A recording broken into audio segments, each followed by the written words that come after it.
首先我哋由關閘口岸出發，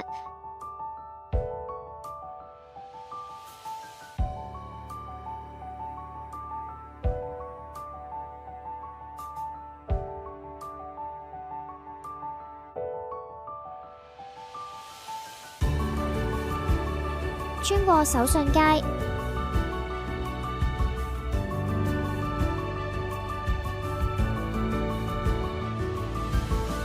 上天橋，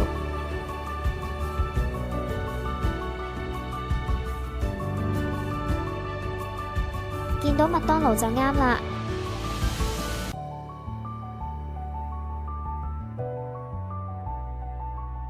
落樓梯見到麥當勞之後轉左，再轉左，沿住走廊一直行，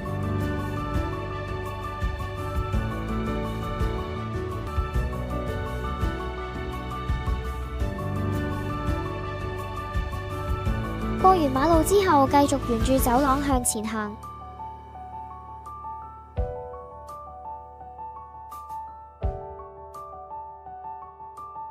經過同善堂第3托兒所，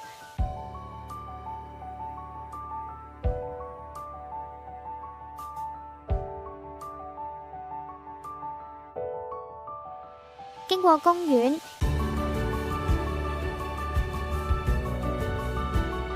經過進精活動中心，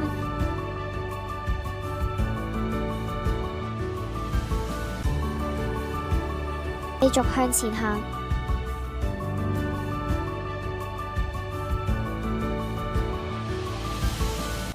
對面就係黑沙環衛生中心啦。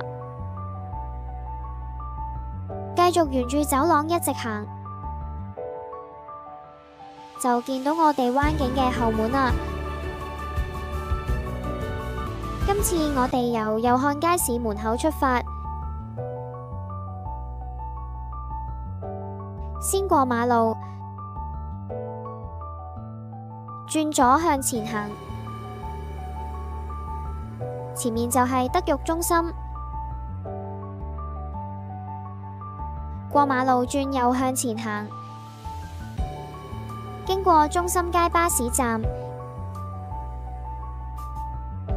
向前行，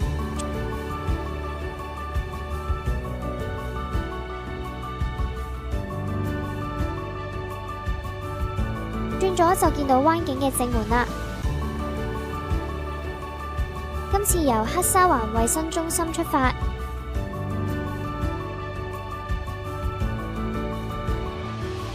轉右，直行穿過黑沙環公園，